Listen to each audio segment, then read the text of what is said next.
de la finance mondiale. Depuis 2009, des centaines d'ETF inondent les marchés boursiers. BlackRock permet à n'importe qui d'investir même de petites sommes.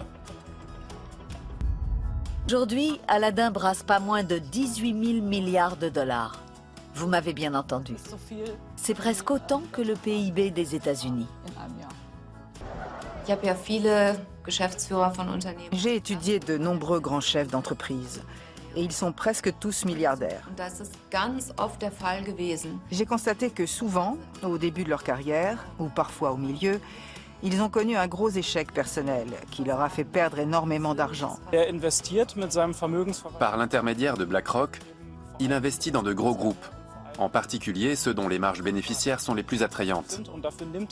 Même s'il sait très bien que ces entreprises s'enrichissent grâce à d'épouvantables guerres civiles, comme celle qui déchire en ce moment le Yémen. Il investit également dans des entreprises qui gagnent de l'argent en détruisant la nature.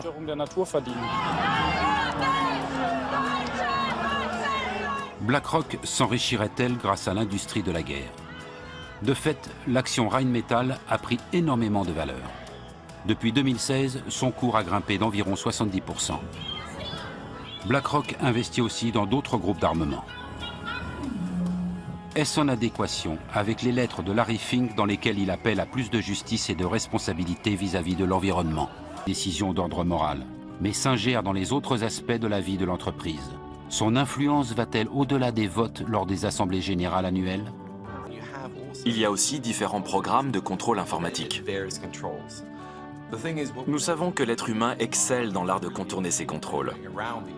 Le souvenir de la crise est néanmoins encore très frais. Pour l'heure, il y a quelques pommes pourries dans le panier. Aujourd'hui comme alors, les entretiens ont lieu à huis clos. Macron ne veut aucune caméra. Qu'une autre société ne brasse autant d'argent que BlackRock. Elle a le bras long en politique et influence même des gouvernements. Mais personne n'en parle. Les gestionnaires de Larry Fink doivent faire passer l'éthique après les perspectives de profit. Plus le pouvoir des investisseurs grandit, plus la question se pose.